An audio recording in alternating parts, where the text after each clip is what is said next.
Donc, assalamu alaikum Bolomi. Je vais faire comme le président de l'ODCAV. Comme il a eu l'autorisation de communiquer directement en Wolof, moi aussi ce que je demande pour que mu bañ a nekk ay double emploi. D'abord maa ngi sant di gërëm ñi fi daje ñëpp di leen sant au nom du conseil municipal di leen sant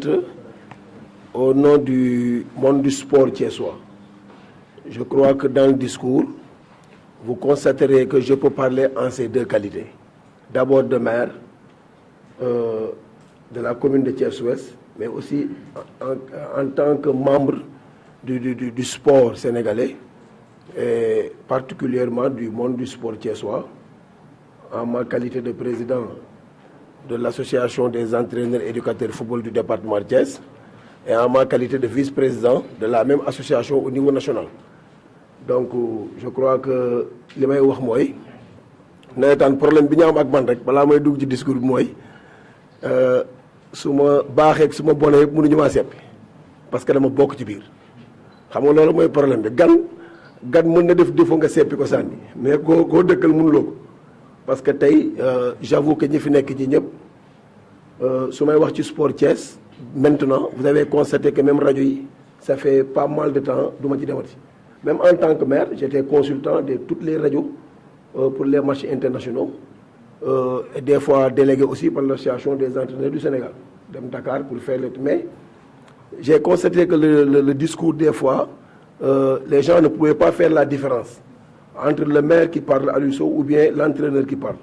Mais des fois, tu interpelles des gens au nom de la structure, par exemple de l'AFS, j'ai préféré maintenant me taire. Parce que beaucoup indi sama kii ak nit ñi quand je parle du football sénégalais je parle d'une structure à laquelle j'ai fait je crois à peu près 24 ans et demi presque 25 ans parce que mon premier diplôme d'entraîneur de football aujourd'hui à 24 ans donc du novice mooy wax franchement beneen bi mooy su may wax ci qualité wu maire waxtaan bi je crois que le président Ousmane Diop cerné na ko.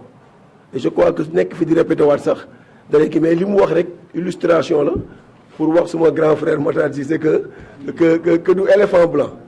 des fois c'est des contraintes que tu peux pas expliquer cette année si les gens vont et puis loolu dama koy wax nii rek ñu fàtte ko dem ci leneen dem ci perspective yi je crois que la secrétaire municipale est là j'ai insisté pour que mu ñëw soo demee perception ren ñi def engagement pour nawetaan maa ci jiitu su fi agent perception nekkoon wax leen ko man maa njëkk a def engagement pour subvention yi bi ma koy def tabaskeeguñu c'était uniquement pour régler un problème moo tax bi ma woowee benn jour président mu ne ma phase nationale dañ ko puusaat ma ne alhamdulilah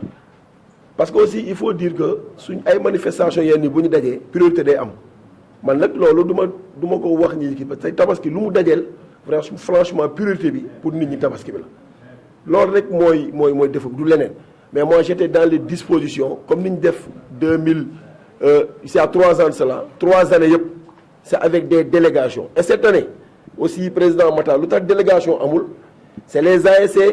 qui n'ont pas été clairs parce que man bi ma woowee le président des HLM dafa ne ma l'option c'est de jouer à Thiès tous les jours ñu ñibbisi de se baser à Thiès di ñibbi ma woo sama président commission sport mu ngi nii ma ne ko il faut voir est-ce que les équipes dañuy des biir Dakar ou bien dañuy ñëw man woo dem naa HLM personnellement il y a de cela 9 mois là bi final daaw bi jeexee juste une semaine après j'ai appelé la présidente de la commission bu féminine bu HLM boo ko laajee une jeune fille ñu ñëw en délégation ma ne leen man je peux mettre 1,5 million pour HLM dem mais phase nationale 5 millions footballu ko pour nga gagner ko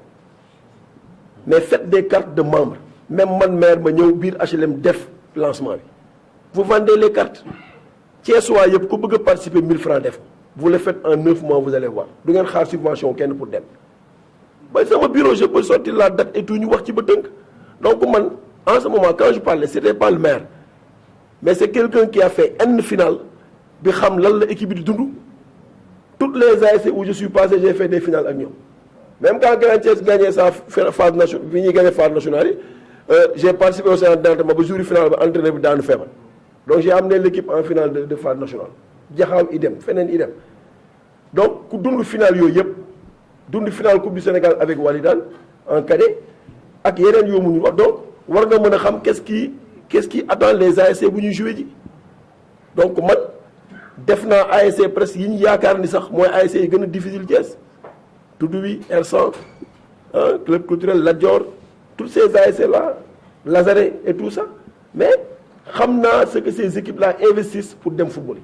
donc boo ci gisee rek échantillon la équipe bu ci nekk échantillon la pour nga xam à peu près ce que les équipes vivent donc mënuma accéder à ce niveau ba bërki démb ci mujj démb je crois avec les phases départementales de bu ñoom Gilles Latouf district léegi lañ ma envoyé diplôme satisfait si j'ai été avisé yàggul mais j'ai fait l'effort qu'il faut pour dem wuti trophée wuti ballon wuti enveloppe daw yóbbu parce que attente boobu ci man lañ ko gën a am ci Pape Diop ci man lañ ko gën a am que Talla Sylla wala ci Lamine Diallo même si Lamine daf bokk ODCAV man mënuma bokk ak Lamine position ci football et que ces subventions là président je vous dis ça s'arrête pas ici li may wax le président de Lazare la club culturel ak étoile ñu ngi fi man su may commandé équipement madame Cissé damay commandé équipe yooyu xam naa ne dañuy ñëw ci man pour ma habiller leen final dans final de zone équipe bari maa leen habillé personnellement club culturel di mu footballé étoile man maa fa dem Lazare daaw jeeg ba final damay dem ci équipe yi wuti équipement ñoo joxaat leen ñu joué ji je ne me base pas sur ces équipements là parce que approche bi ñu am mooy suñu coach mooy maire Lazare dañoo ñëw rek génn premier tour mu ngi nii Lazare dañoo génn booy yi na ma coach voilà léegi nag jeex na chaque kii ñu ñëw regroupement ñun seetuwuñu Matar seetuwuñu kenn chaque match de regrouper l'équipe li may wax je parle devant la télé donc loolu bu du woon yenn position yenn yi du ma ko wax mais ces joueurs là bokkul ak nag joueurs yi nga xam ne fii lañ ngay fekk le président est là coach daal baa ngi nii man duma dem ci kenn maa bëgg daal bu ma football je le fais parce que attente boobu bu keneen doon maire koo xam ne du sportif wala ku jaar ak ñoom fenn fi duñ ko def moo tax je salue la déclaration de Dabo que j'ai entendue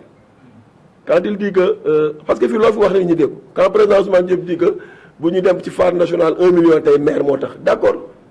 parce que loolu du man rek maa jóg def ko parce que ñoom ñi tey ak lu ñu mën a xew rek nit dañ leen di dégg ñu wax ñu ñëw rapporté ma ko te li ñu may rapporté dama ne dafa may ragaillardir dans ma position parce que je me dis que alhamdulilah donc ñii ma digaaleel au moins xam nañu les efforts que je suis en train de faire effort bi du pour man ma def ko ñu xam ma ci mais c'est pour dire aux autres que c'est possible de le faire c'est ce que Dabo a dit avant-hier ñun ak Aliou Sow xaalis boolewuñu du affaire ay subvention dama leen di tooñ ma ne leen meen bu ngeen football jee ba ñëw da ngeen war a fay droit quand vous mettez une équipe boo xam ne 80% man maa leen jàngal football yóbbu leen ñuy football bu ngeen paree kay da ngeen waroon jox àllarba donc cette équipe là je suis présent même si je suis pas à Dakar parce que ces gosses là lu ñu mën a def foofu rek les gens verront une touche et c'est pas n'importe quelle formation ça je le dis ici bu lay da ngay dem Europe tu les vois Dabo nga ñi li may wax ils sont en train de faire les beaux jours en Europe pas plus tard qu'il y a 2 mois je suis allé voir les Ablaye Diallo au Portugal et autres ay Habib Diouf donc loolu c'est une satisfaction que moi j'ai ba pare man jógewuma ci nawetaan yi waa tund waa ngi nii ça fait même pas 3 semaines j'étais sur le terrain pour def séance d'entraînement ak ñoom 3 semaines matu ko chaque soir damay sumee ko xool équipe bu ma gën a jege ma solu dem je viens participer à la formation de l'entraîneur pour leur dire que je suis encore près de vous heureusement damay wax rek grand Abdou Kanté ñëw man ne su ma koy wax moom mu doy ma seede matul 3 semaines dama ñëw sol blouson 5 heures ma dem terrain tund yi laaj Mamoudou qu'est-ce que tu peux faire il m'explique ma ne ko ok tu fais la séance après on rectifie ensemble même bu dul ay diplômes yu ma ko ëppalee Mamoudou maa ko encadré à Thiès comme Pa Ousmane mii toog ça fait plus de 20 ans ça c'est une fierté quand je les vois bi mu njëkkee ñëw jóg UNICEF laaj ko lu ma ko wax si vous bousculez pas les étapes reyante pour jël fédération football bi wala kii bi ci seen kii li defu leen li ngeen war def vous avez joué ñenn ñi ils ont été internationaux tey jii vous êtes sorti de l'UNICEF professeur plein vous avez les diplômes vous avez le vécu ñun ñu pousse leen ngeen dem donc loolu c'est pour vous dire que moi je suis présent dans ce monde-là le président de Grand Thiès c'est ñoom quand bi ma ko déggee Thiès yàggul je me suis déplacé ñëw kër ga ñu taxaw ci buntu kër gi mu ne ma je suis venu que pour une semaine delluwaat c'était pour l'encourager on a discuté pendant 30 minutes ma ne ko je viens à Paris dans 1 mois su ma ñëwee on va se voir démb laa koy laajte ñu ne ma dellu na pour dire que uniquement pour yenn président li nga wax c'est vrai Matar Cissé wax na ko et ça vraiment je vous en remercie c'est pourquoi cette année parce que man su ma déggee critique rajo même su fekkee daf may ŋàññ je positive la critique dama naan kii li muy wax sensu defar la même bu ma xamee ne yow leneen la animé man dama koy defar ba mu nekk sensu defar moo tax ren man Abdou Aziz jëlal document bi nga dem ODCAV nga toog ak président Ousmane Diop mu wax la qu'est-ce qu'ils veulent suñ la waxee li ñu bëgg nga indi ko ci man mais wax ko ne man disposition yii laa jël te ci position bii laa nekk te lii incha allah assuré nañ ni dina am mu dem toog Aziz jox ma ne ko jox ma ko téléphone on a discuté on a harmonisé donc si vous dites président que vraiment cette communication là peut changer beaucoup de choses mooy cette année pour man am na ci beneen bi c'est R100 j'ai pris l'engagement li may wax ñi ngi nii toog j'ai dit man awma ci football kii ASC wu koñ bi la wala fële les gens ils partent voir Abdou Mbow est-ce qu'il est de notre commune même s'il est député du peuple ñu gars yi ñoo ko fal d'accord mais dañ koy seet pour mu jàppale leen moi je vois pas R100 war a jouer et aussi R100 tey équipe bu fa jàppale R100 tu da ngay delloo hommage maître Ousmane Diagne li may wax mu ngi yéen a ngi nit ci salle bi amul frontière ci benn équipe moo tax bi ñu waxee j'ai dit que man bu mairie bi deful man ma wuti jàppale ji R100 pour maître Ousmane Diagne loolu laa wax kii madame Cissé mu ngi nii sama bureau ma ne ko uniquement pour cette personne war nañoo génne xaalis dem def ci at sexaluma suukar sexaluma lem falluma mënuma folli mais nit ki da nga koy delloo li moom ku dul joxe cër yàlla du la ko jox ku dul joxe cër yàlla du la ko jox il faut qu'entre nous ñuy rafetal déclaration yi rafetal yenn yi su nit ki defee dara même su doon erreur c'est-à-dire ñu jël suñu téléphone man vous m'entendez jamais à la radio critiquer des gens je ne le fais jamais man boo waxee sax ma ne dama lay gërëm parce que pour man permettre que ma sax ma def une nouvelle communication li xew daaw grand Matar Cissé man maa ci njëkk a désolé wu et cette année madame Cissé gi nii toog sama bureau boo fa demoon lépp luy engagement bu war a dem j'ai dit du dem perception tant que génnewuñ sumay kii suma subvention finale de somme mu ngi nii tout de suite sama bureau loolu laa leen wax parce que li xew daaw c'est-à-dire yéen da ngeen cee am compréhension bu kawe mais ñenn ñi dañ ci am compréhension bu suufee mais ñooñu rek laa bëgg c'est-à-dire conscientiser leen ba ñu am ci yéen compréhension bi ngeen ci am mooy jàpp ni la mairie c'est le partenaire naturel des nawetaan sama genre gii di politique dañ ci rax génnaat parce que ku ci dem ñetti élection gagné woo da nga naan nawetaan bi dara nekk ñu nga génn fekk yow la fa dugal xamuloo ko c'est seul la mairie qui est le partenaire naturel keneen ku ñëw suux di nga dugal sa moonin mais di nga gënal parce que nawetaan yi nekkuñu pour politiqual kenn ngay gagné li ngay def c'est un devoir de le faire ñaata nit fi investir ci nawetaan anañu dañuy dem di ŋàññi naan non waa nawetaan ñan ñooy waa nawetaan yi ba ngay dugal sax dañ la ko sant kenn santu la ko yaa ñoo fekk leen fi bëgg leen utiliser mais ñu ëpp la ruse jël sa xaalis dugal ko ci xale yi ñu fubal dugaluñ ko seen poche nawetaan yi jeex nga def ñetti at élection gagné woo nga ne gars yi traité lañ ku fiy traité c'est yow yaay ignorant parce que boo xamoon li yëkkati mouvement bi ak récépissé bi li ñu ci def doon dem di leen song di ko politiser man je suis pas de ce genre je suis maire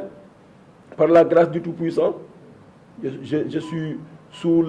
les directives d'un conseil municipal te lépp fa lañ koy yóbbu ñu entériner ko ñu soog a am fitu def ko donc le conseil municipal c'est l'organe délibérant le maire n'est que l'organe exécutif donc lu ñu fi dee joxe tey wala ñu def ko dañuy dem proposition reyante ko moo tax laa seen Mbodj ñu ko doon wooyee maître Mbodj bu ñëwee deex neetaan gars yi ne ko noppil femmes yi dimbale ñu suñu subvention yi ñu gënal di ngeen joxee nawetaan da ngeen ñu ko jox mais c'est pas facile ce que vous croyez là c'est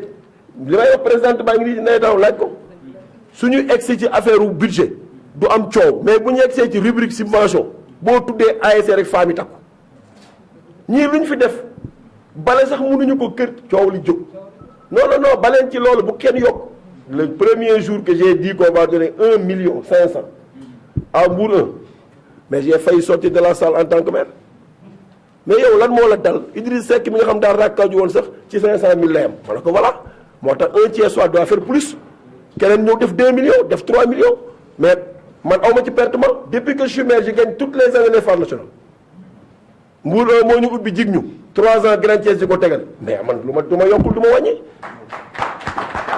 su ma yokkul du ma wàññi la première année bi Mbour 1 dem c'était une satisfaction et cette année on devait gagner même avec les seniors de Grand Thiès moo am ay yu ñàkk fayda yu fa am ba ñu perdre finale ñu ñëw Ousmane Diop am courage toog ci rajo bi wax ko ne leen c'est un problème de comportement qui a fait perdre Grand Thiès mais c'était la deuxième année consécutive bu ñu waroon tegale bi mu continuer alhamdulilah donc man 3 ans maa ngi gagné 4 ans maa ngi gagné phase nationale mais il faut déwén ma gagné waat Ousmane. ma am 5 ans et on va à Kolda madame Cissé Kolda lañ jëm la ñu wax xam nga lu tax ma insister pour mu wàcc vraiment elle est ci yu mel nii engagement Ousmane Diop xam na li may wax donc vraiment engagement bi mu ci am soo ci waxee ak li mu ciy def décarcassé wu léegi nii bi ñuy ñëw gis nga saako bi ñu indi parce que dañoo ñëw commande bi l'autre là avait omis benn jeu de blouson mais dafa daw ñu indi ko tout de suite pour mu mat. yaakaar naa ñu ngi ci suñu 4e suma juumu remise de subvention bu ñuy def ci ASC bi ñu nekk fii donc li ko wund rek lu simple la mooy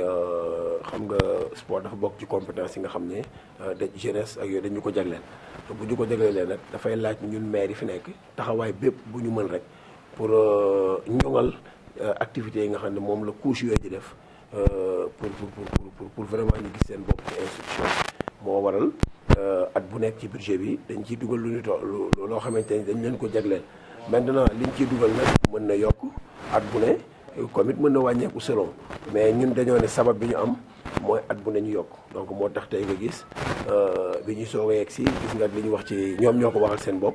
ñun bi ñuy soog a yegg si li ñu defoon subvention par nationale ci ay 300 000 maximum 400 500 000 te dañ leen wax rarement est-ce que yegg na ko mais suñu première année ñu porte la première subvention des parts nationales à 1 million 500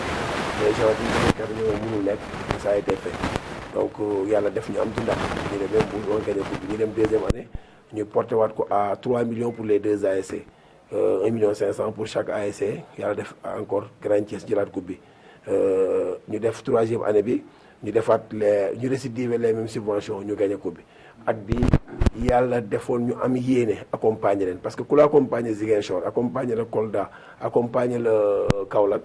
jàpp naa ni Dakar moo gën a jege war na la mën a kii te amul benn yoon bu ñu nee yéene Dakar dafa jege nañu wàññi boo seetloo lañ daan joxe lañu joxe waat on a remis 1 million aux ASC yi nga xam ne tey dem nañu ñëwaat mais aussi honoré nañ ko parce que dans l'annales des navétanes li Grand Thiès def musul am gagné les phases nationales en cadette pour 3 années consécutives.